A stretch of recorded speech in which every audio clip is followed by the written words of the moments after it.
Hello friends, आज हम कक्षा 10 विषय गणित के अध्याय त्रिकोणमिति का परिचय की प्रश्नावली 8.1 का प्रश्न नंबर 8 हल करेंगे, जिसमें हमें दिया गया है कि यदि 3 cot a इक्वल टू 4 तो जांच कीजिए कि 1 माइनस टेन स्क्वायर ए अपन 1 प्लस टेन स्क्वायर ए बराबर कास स्क्वायर ए माइनस साइन स्क्वायर ए सत्य है या असत्य है। सत्य है या असत्य है, यह हमें पता लगाना है। तो यहाँ पर देखिए, यह पता लगाने के लिए हमें दिया क्या गया है, दिया गया है 3 यह cot a इक्वल टू यह 4। ठीक है, अब यहाँ पर हम लिखेंगे cot a यह बराबर होगा, हम 3 को इधर लाएंगे तो यह भाग कर देगा, तो यह हो जाएगा 3 बटे कितना 4। अब इसके बराबर हम लिखेंगे यहाँ पर काट का फार्मूला। काट का फार्मूला हमारा होता है आधार बटे यह क्या होता है, लंब होता है। ठीक है, तो यहाँ पर हम लिख देंगे आधार बटे यह हो जाएगा लंब। अब इसके बाद देखिए, हम एक समकोण त्रिभुज की रचना करेंगे, तो यहाँ पर यह हमारा हो गया क्या, समकोण त्रिभुज। ठीक है, अब इस समकोण त्रिभुज में इसका यह कोण क्या हो जाएगा, 90 अंश हो जाएगा। ठीक,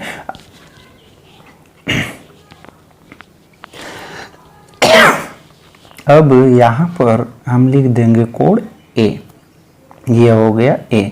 यहाँ पर हम लिखेंगे अक्षर बी और यहाँ पर हम लिखेंगे सी। अब इसके बाद इसकी हम तुलना करते हैं, तो इसकी जब हम तुलना करेंगे तो आधार का मान 4 और लंब का मान 3 आएगा। इस कोण ए के लिए लंब बीसी भुजा होगी तो इसका मान हम कितना लिख देंगे, 3, और यहाँ पर ए बी भुजा आधार होगी, इसका मान हो जाएगा 4। अब इसके बाद हमें तीसरी भुजा यानी ए सी का मान चाहिए, तो ए सी का मान निकालने के लिए हम इस त्रिभुज यहाँ लिखेंगे ए बी सी में हम पाइथागोरस प्रमेय का प्रयोग करेंगे। तो यहाँ पर हम लिखेंगे पाइथागोरस प्रमेय से। अब इसमें आप पाइथागोरस प्रमेय का प्रयोग करिए। तो पाइथागोरस प्रमेय का जब हम प्रयोग करेंगे तो पाइथागोरस प्रमेय हमारी होती क्या है, हमारी होती है कर्ण का वर्ग। ठीक, ये हो जाएगा बराबर, यहाँ पर लिखेंगे हम लंब का वर्ग। ठीक, और प्लस ये हो जाएगा हमारा आधार का वर्ग। ठीक है, अब इसके बाद देखिए हम वैल्यू रखेंगे, तो यहाँ पर यह कोण 90 है, इसके सामने की भुजा कर्ण होगी, यानी हम लिखेंगे AC का स्क्वायर, यह बराबर लंब यानी क्या होगा, यह BC का स्क्वायर प्लस आधार यानी क्या होगा, यह AB का स्क्वायर। अब यह बराबर होगा, यहाँ पर BC स्क्वायर है, BC की वैल्यू कितना हो जाएगी, 3 का स्क्वायर प्लस यह AB की वैल्यू यह हो जाएगा 4 का स्क्वायर। अब यह बराबर होगा 3 का स्क्वायर करेंगे कितना आएगा 9, प्लस 4 का स्क्वायर करेंगे कितना आएगा 16। अब हम 16 और 9 जोड़ देंगे, यह हो जाएगा 25, और यह बराबर होगा किसके, AC स्क्वायर के, यानी AC स्क्वायर बराबर 25। तो यहाँ पर हम AC बराबर लिखेंगे, तो यह 25 हमारा कहाँ चला जाएगा, करड़ी में। अब 25 का वर्गमूल कितना आएगा 5, और यह बराबर किसके होगा, AC के। तो यहाँ पर AC का मान कितना आ गया, 5 आ गया। ठीक है, अब इसके बाद हम देखेंगे हमें जिसके सत्यता की जांच करनी है, यानी 1 माइनस टेन स्क्वायर ए अपन 1 प्लस टेन स्क्वायर ए बराबर कास स्क्वायर ए माइनस साइन स्क्वायर ए है, यानी हमें मान चाहिए टेन का, कॉस का और साइन का। तो यहाँ पर हम मान निकालेंगे पहले किसका, tan a का। ठीक है, यह tan a बराबर फार्मूला हमारा हो जाएगा लंब और बटे यह क्या हो जाएगा, आधार। ठीक है, यह फार्मूला हमारा हो गया लंब बटे आधार। अब यहाँ पर देखिए हम मान रखेंगे किसका, लंब का। अब लंब का मान रखेंगे तो कोण ए के लिए BC भुजा लंब होगी, और BC का मान कितना दिया गया है, 3 दिया गया है। तो यहाँ पर हम लिख देंगे 3, और बटे देखिए आधार, तो यहाँ पर AB भुजा हमारी आधार होगी, तो बटे क्या हो जाएगा 4। यहाँ पर हमें मान मिल गया किसका, tan A का।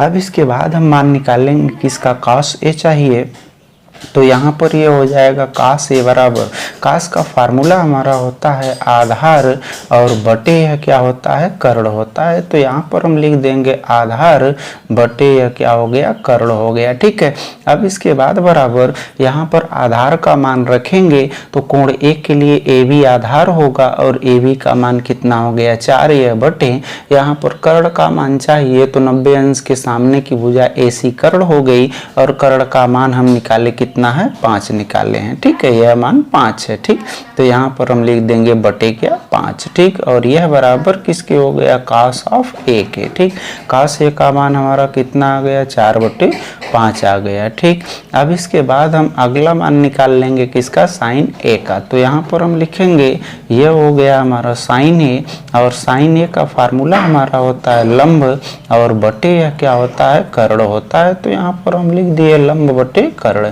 ठीक, अब इसके बाद यह बराबर लंब का मान कोण ए के सामने की भुजा यानी 3 और बटे कर्ण का मान कितना होगा 5। अब यह बराबर हो गया किसके साइन ऑफ ए के। ठीक है, अब साइन ए बराबर हो गया 3/5। ठीक, अब इसके बाद देखिए हमारे पास तीनों पार्ट का मान हो गया। tan ए का मान यहाँ पर क्या है ये 3/4 है। अब इसके बाद हमें सत्यता की जांच करनी है। तो सत्यता की जांच करने के लिए हम वह वैल्यू यहाँ लिख लेंगे जिसकी सत्यता की हमें जांच करनी है और वह वैल्यू हमारी क्या है 1। यह है क्या माइनस यहाँ पर क्या है tan स्क्वायर ए।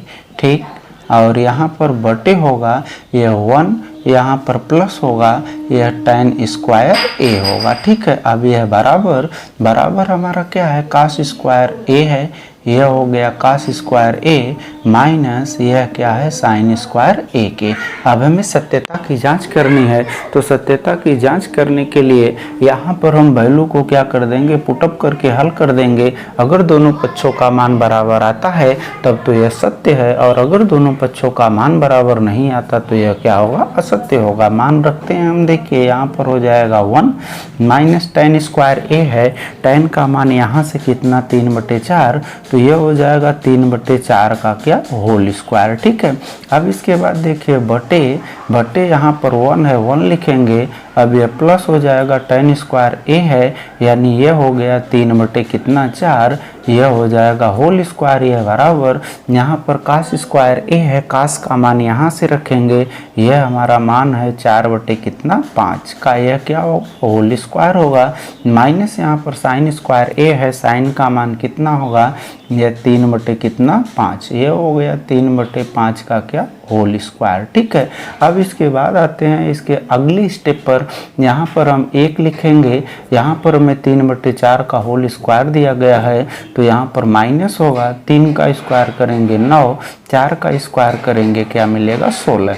अब यहाँ पर बटे देखिए यह 1 है, यहाँ पर प्लस चिन्ह लगेगा 3/4 का होल स्क्वायर है तो 3 का स्क्वायर 9 होगा, 4 का स्क्वायर क्या होगा 16। अब यहाँ पर देखिए बराबर यह 4/5 का होल स्क्वायर है तो 4 का स्क्वायर करेंगे क्या आएगा 16/5 का स्क्वायर करेंगे क्या आएगा 25। यह होगा माइनस हमारा 3/5 है, 3 का स्क्वायर करेंगे 9 मिलेगा और 5 का स्क्वायर करेंगे 25 मिलेगा।